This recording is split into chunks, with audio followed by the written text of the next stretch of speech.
Hi guys! So as you can tell from the title, this video is all about the best foundation brush that I have come across, and I have quite a few different ones. I love the Beauty Blender. I still love the Beauty Blender. Sometimes though you just want something really quick, and you know, I don't want to go through the hassle of the sponge and the water and the whole shebangy and the bounce. I just want to sort of like get it on. So if you've watched my video, you kind of know which brush it is already because I've spoken about it, and it definitely deserves its own video, and it is this little sucker right here, and it's the Uemura number 18 Goat Brush, which is a natural hair brush. And when I was actually talking to kokolaroo, they were mentioning that a lot of their sort of foundation brushes are white because that's the natural color of it, and they purposely don't dye it black because that dye will start fading with time when you constantly wash it, because, you know, foundation brushes you're washing a lot more than, say, shadow brushes and powder brushes and stuff. So they leave it natural, and I think that's why Shu has done that as well. Now, the closest sort of brush that I have to this in my collection would be this little Giorgio Armani brush, which is the number, oh no,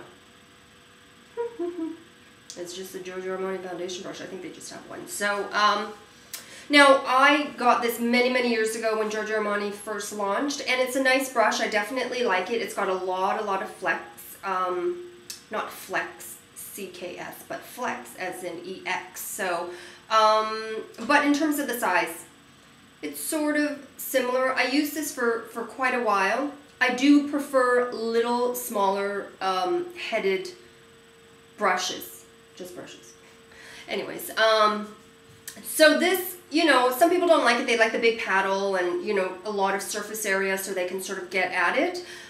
This was a staple for quite a while, and I still like it, but nothing compares to this. And I think it's the way these hairs are packed. And when I've washed this, it's almost like the center of it is so tightly packed and so dense that kind of, how can I describe it? Well, you'll see. If you wash this brush, you'll see sort of the outer area of hairs, and then the center is just dense. It's just really packed in there. So you almost can't see any of the texture, because, you know, when you get a brush wet, you sort of see each of the hairs, they sort of clump, and you see a texture. It's not like fluffy like this.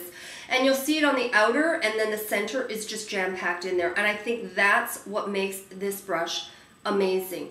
It's soft, it gives a lot, but it's really dense in that center. And, you know, so you do circulars, you could do straight across, whichever way. I've worked it all sorts of ways. There isn't one way to use this brush. It's just amazing. And the finish that you get is unbelievable.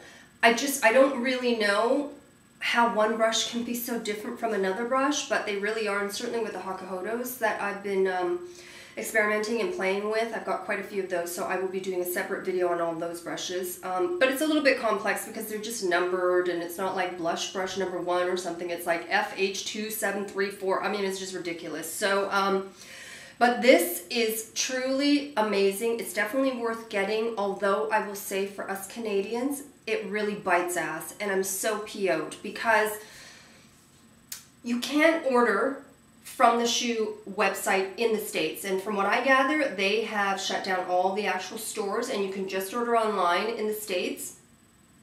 And in Canada, you can get it at Holt Renfrew is the only place that I know. I know in Montreal and in Toronto, I think there's like a little place in Yorkville as well that you could get them, and like little boutique shops, but it's usually Holt Renfrew is where you'll get it. Now, the price difference between American and Canadian, they're exactly the same brushes, at another 40 bucks. So if this brush is sort of like 45, 65, somewhere in there, I can't really remember, it's going to cost you 85 with the tax. It's just, it's ridiculous. And I'll show you another brush as well. I think it's 65 in the States, and it's 100 and something in Canada for the exact same brush. And that just, which is why I really don't have a lot of Shu brushes, because that just pisses me off beyond all recognition. So I just refuse, and I'm so PO'd. I may break down and get one more that I kind of have my eye on. But anyways, apart from that one, forget it. Which is why I do the kokolaroo, because I'm ordering from the American website. Our money is at par. I'm getting exactly the same thing for the same price. So it's a lot easier to swallow. So anyways, back to this brush. Oh my God, hello tangents. It's really, truly that amazing. Is it worth the 65 or the 80 that you're going to pay as a Canadian? Yeah, it kind of is. I really hate to say that.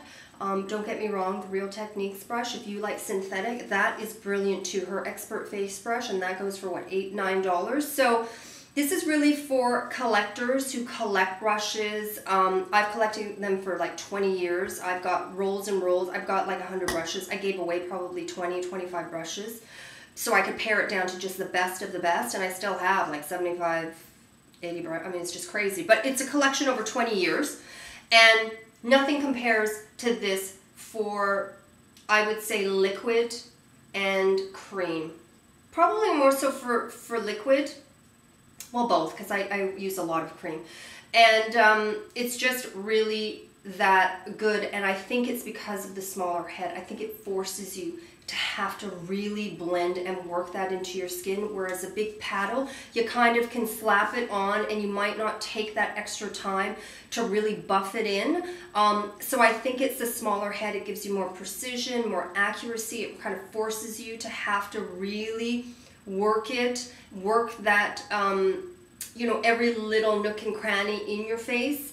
So for people who are like, don't make me have to work, it's kind of for your own good in some ways, because you'll be amazed at how your foundation looks when you do spend that extra, what is it, like minute and a half, 90 seconds, maybe 2 minutes.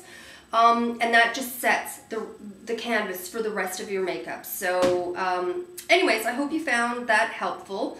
Now you can switch off here because I will mention another shoe brush. Oh, should I? I don't know. No, it just says best foundation brush. So there you go, guys, and I hope you found this helpful. If you have any other questions, as always, I will try and get back to all of your comments. Bye.